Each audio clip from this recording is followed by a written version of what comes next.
How you doing, everybody? Thanks for tuning in. This is Lone Conspirator, and this is another tutorial video.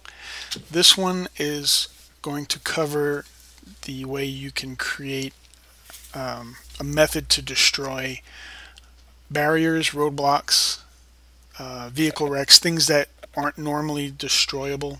I'm going to be using strictly vanilla Arma. It's not going to have any mods or anything like that. This is right out of the box, so anybody can do this without having to download and install any mods or do any setup beyond installing the normal game. As you may or may not know, there are some barriers in the game that can't be destroyed, like the Hesco barriers. There's some of the roadblocks that can't be destroyed. I'll show you right here.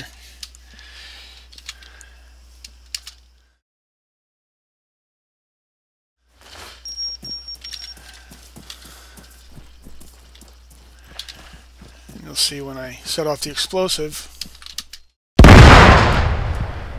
barrier is still there. So it makes it hard to set up a scenario or a mission where you're trying to breach a camp or remove a roadblock.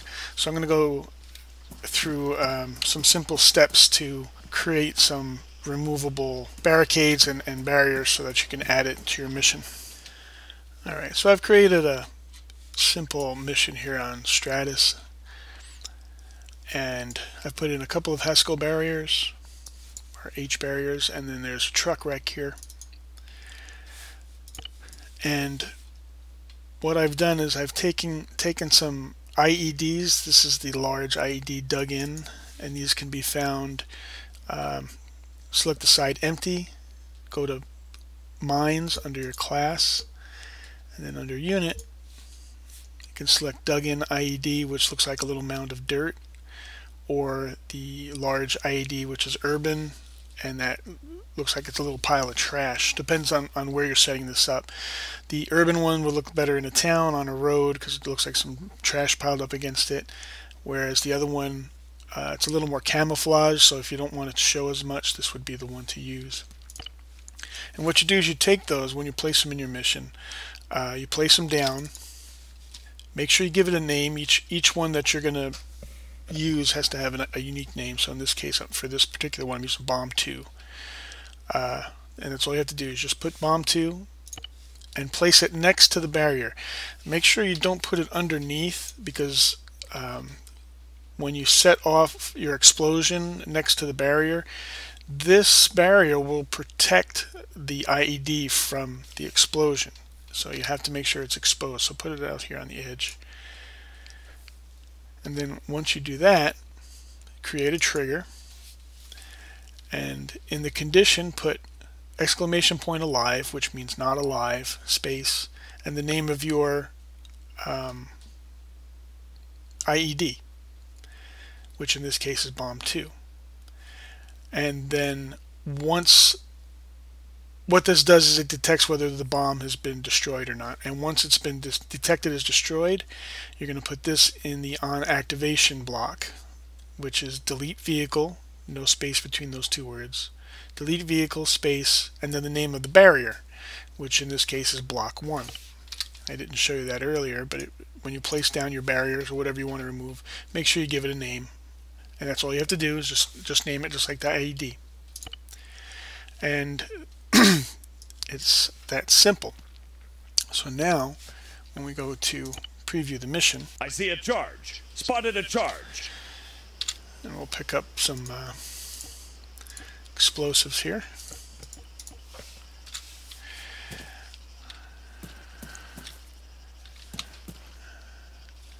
Okay, you can barely even see it. See, there's the IED right there, and it doesn't really stand out. It blends in pretty good. I placed this one earlier, but this is the other style, the urban style, which looks like a little pile of trash. I see a charge. And again, here's the dug in one, and you can't see it until you're like right up close, so it doesn't seem as obvious. And then you just go over here near the IED, put your explosive charge. All right, so if this, we'll say we're trying to clear the road here of these barriers, you just place it out there. You barely even notice the dug in one. And then you move far enough away so the explosion doesn't kill you. Touch off one bomb. Makes a nice little explosion.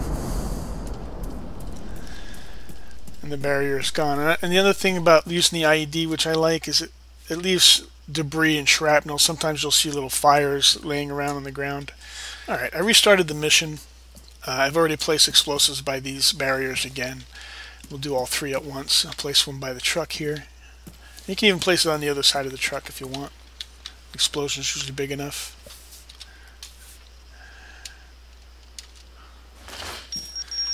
I don't know if that'll work for the Hesco barriers, but it will work for the truck, those wrecks for vehicles. Hesco barriers are pretty good at stopping the explosions, so you're going to want to put it on the same side that you have the IED. And there you see the road's all blocked up, 2 Hesco barriers and a wreck. So if you want to set up your scenario to where you have to clear out the roadblock, set up the bombs, touch them off. Nice shrapnel effect again. Smoke obscures exactly what happens to those things, which is a nice neat appearance. And all of your barriers are gone. And you can also use this if you were trying to create a mission where you have to infiltrate a camp and you wanted to blow a Hesco barrier or whatever. So that's a pretty straightforward and simple roadblock remover or barrier remover without having to do any kind of crazy scripting, and you do it right in the editor. You don't have to have an external script. So thanks for watching, and I'll see you in the next video.